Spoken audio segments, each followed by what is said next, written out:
Hello mga kamag-anak, magandang araw sa inyo. Ayan, for today's video ay lumibot muna tayo dito sa aming mga taniman ng gulay. Since wala pa tayong pitas ng mais, so ito muna yung i-vlog natin. So ito nga pala yung tanim namin na siling panigang na 23. So ito mga kamag-anak ay kung makikita nyo, napakatangkad na hindi pa malago kasi nga may patola kasi ito dati. Ayan. So puno ito ng patola, lahat ng taniman na to, tapos inilagay namin sa ilalim. So nung nag-abot na yung patola, syempre nasilong. Kaya ayan, nanangkad. So ayan, kakayari lang namin yung padamuhan, pinagrass cutter namin. At ngayong araw ay pinadidilig namin ng pataba para lumago. At syempre gumanda-ganda yung itsura niya. So napakainit ang panahon ngayon dito sa amin, halos nagkakatuyo na yung ilog at sapa dito. So malaking problema dahil napakatagal na panahon na hindi umuulan. So ayan, papasyal ko muna kayo. Ayan, talagang medyo lantang-lanta kasi mainit ang panahon at saka ilang araw nang di natutubigan. So tara. So ayan mga kamag-anak, makikita nyo na sobrang ampapayat at ang tatangkad ng ating mga sili.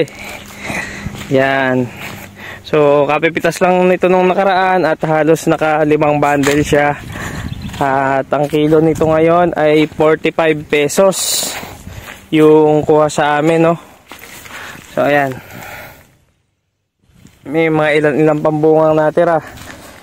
So, syempre, kailangan natin yung mapalago para mas maraming bunga yung mapitas natin. Tripling 14, ayan, yung ginagamit natin dito. So, ayan, makikita nyo itsura. Talaga namang ngangit, ano. Pero gaganda yan mga kamag-anak. Kailangan lang nating tiyagain na talagaan ng mabuti. So, ayan nga mga kamag-anak, yung utol ko, ayan, makikita nyo yan. Si Tata Ed. Ayan yung mga yung mga pinagtanggalan ng patola. Yung mga baging, ayan, napakadami, oh. Yan. Puno ng patola yan lahat. So, ayan mga mag-anak, ganito lang yung ginagawa naming pagdidilig dito sa ating sili. Ayan.